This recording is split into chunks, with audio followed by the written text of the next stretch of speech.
Tissue paper ಅಂತ ಹೇಳ್ತಾ ಇದ್ರು ಹೊರಗಡೆ ಎಲ್ಲರೂ ಸಹ, ಅಂದರೆ ಯೂಸ್ ಮಾಡಿಕೊಂಡು ಟಿಶ್ಯೂ ಪೇಪರ್ ಥರ ಬಿಸಾಕಿದ್ದಾರೆ ಅಂತ ಹೇಳಿಬಿಟ್ಟು. ಸೊ ಅದ್ರ ಬಗ್ಗೆ ಏನು ಹೇಳ್ತಾರೆ? ಟಿಶ್ಯೂ ಪೇಪರ್ ಥರ ಯಾರು ಯೂಸ್ ಮಾಡ್ಕೊಂಡು ಬಿಸಾಕಿದ್ದಾರೆ ಅಂತ ನನಗೊತ್ತು. ಒಳಗಡೆ ನನ್ನನ್ನು ಯಾರು ಉಪಯೋಗಿಸ್ಕೊಂಡು ಸಮಯಕ್ಕೆ ತಕ್ಕಂಗೆ ಮಾತಾಡಿದ್ರು ಅಂತ, ನನ್ನನ್ನು ಉಪಯೋಗಿಸ್ಕೊಂಡ್ರು ಅಂತ ನಾನು ಹೇಳಕ್ ಹೋಗಲ್ಲ.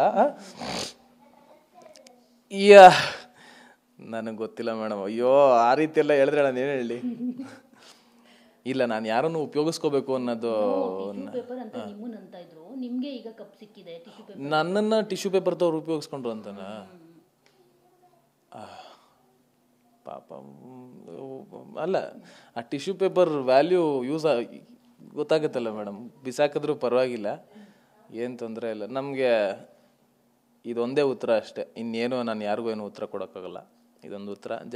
ನನ್ನ ಸಪೋರ್ಟು, ಜನಗಳ ಸಪೋರ್ಟು, ಅವ್ರ ಪ್ರೀತಿ ನನ್ನ ಮೇಲೆ ಏನಿದೆ ಅದು ಇಲ್ಲಿವರೆಗೂ ಕರ್ಕೊಬಂದಿದೆ. ಉಪಯೋಗಿಸ್ಕೊಂಡವ್ರು ಉಪಯೋಗಿಸ್ಕೊಳ್ಳಿ ಬಿಡಿ, ಅದಕ್ಕೇನಂತ. ಕೊನೆಯ ಮೂಮೆಂಟ್ವರೆಗೂ ನಿಮ್ಗೆ ಅನಿಸಿತ್ತಾ ನಾನು ವಿನ್ ಆಗ್ತೀನಿ ಅಂತ? ನನಗೆ ಲಾಸ್ಟ್ 1 ವೀಕಲ್ಲಿ ನಾನು ಸ್ವಲ್ಪ ಕಾನ್ಫಿಡೆನ್ಸ್ ಲೋ ಆಗಿದ್ದು ನಿಜ.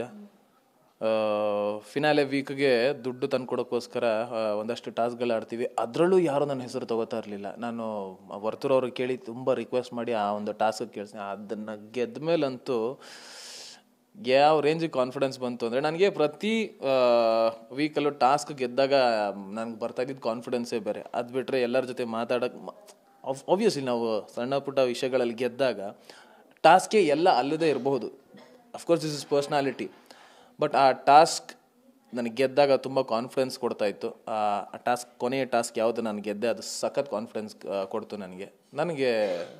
ನಂಬಿಕೆ, ಮೊದಲನೇ ದಿನದ ನಂಬಿಕೆ ಕೊನೆವರೆಗೂ ಇತ್ತು. ಮಧ್ಯದಲ್ಲಿ ಇಲ್ಲಿ ಸ್ವಲ್ಪ ಲೋ ಆಯಿತು, ಟಾರ್ಗೆಟ್ ಫೀಲ್ ಆಗ್ತಿತ್ತು ಅಂತ.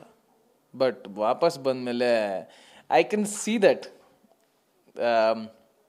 ನನ್ನ ಕಾನ್ಫಿಡೆನ್ಸ್ ನೋಡಿ, I can see that, I could see that.